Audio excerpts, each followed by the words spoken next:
As the war in Ukraine rages on, an increasing number of Russian deserters reach Europe. Disillusioned with Putin's war of aggression or just terrified of getting killed, they are making their way from places including Kazakhstan to the EU. But once here, they feel far from safe. They know the Kremlin's arm is long, and many fear for their families back in Russia.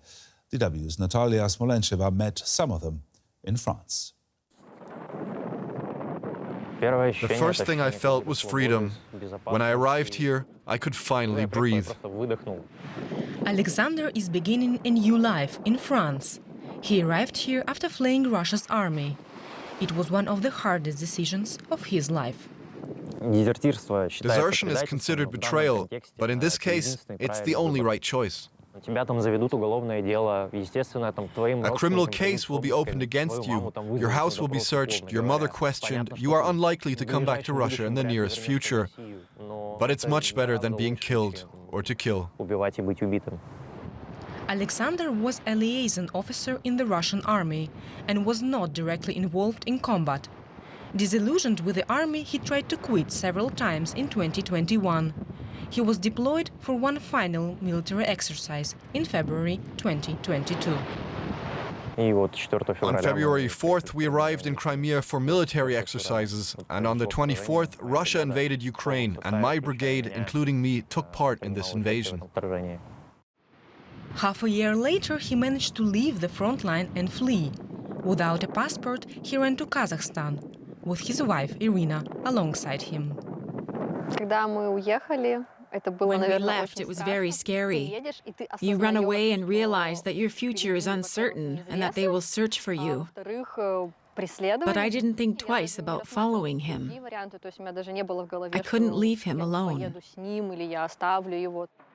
Since the beginning of Russia's full-scale invasion, more than 3,000 soldiers have left its army, according to a group called Go by the Forest, which helps deserters flee the country. Many, like Alexander, left for Kazakhstan. There they lived in fear of deportation and persecution. But determined to counter Russia's war in Ukraine, Alexander and several other deserters started a project, Farewell to Arms, encouraging their fellow soldiers to refuse to fight. Seeking asylum beyond Kazakhstan, their efforts in promoting peace helped convince officials in France to allow 6 deserters and their partners into the country. This unprecedented move followed a year of hard work by several human rights groups. Each case was checked by activists like Olga. We can guarantee, first of all, to ourselves and to the European authorities that these people did not kill. We are sure that this really weakens the Russian army. And our goal is, in fact, that more and more people in Russia lay down their arms, leave the army, and leave Ukraine. Here, in safety, Alexander and Irina plan to advocate for others who are still hiding. It's just a drop in the ocean, and I hope that this precedent will open doors for other deserters. For now, they are getting used to being able to sleep at night and are starting to make plans for their future. I have a dream to travel through France, maybe even go overseas sometime, but that's still far away. And we are now joined by DW's Natalia Smolenceva, who filed this report. Natalia, very briefly, why are people like Alexander deserting?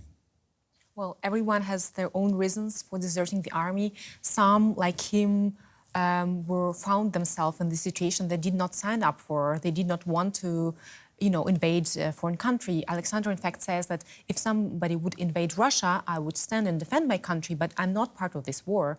And people I've talked to mostly say this, but of course there are also people who just went to the war because it's very attractive to get lots of money. You can earn, more than a normal paycheck in Russia, and then they. In the result, they are there, and what they see on the ground is very different from what they imagine, and then they flee. But no matter why they end up in the war, human rights defenders say with each deserter is a good story and we have to help them because less people on the front line less people killed by them. Now, this isn't the first time men who deserted from the Russian army apply for protection in Europe, is it? Yes, that's true. There have been cases, and I myself have been reporting on them. But it's the first time that 6 deserters, together with their partners, have been granted travel documents to travel to France because they did not have passports. And you have to understand, a majority of Russians, 70%, do not have a foreign passport to travel abroad. And people who serve in the army, they mostly have their passports withheld by their commanders. So for them, it's really, really hard to get out of the country they're now hiding in, which is Kazakhstan, Armenia most of the time, and it's actually not safe for them there. It's difficult to get from Kazakhstan to Europe, is it?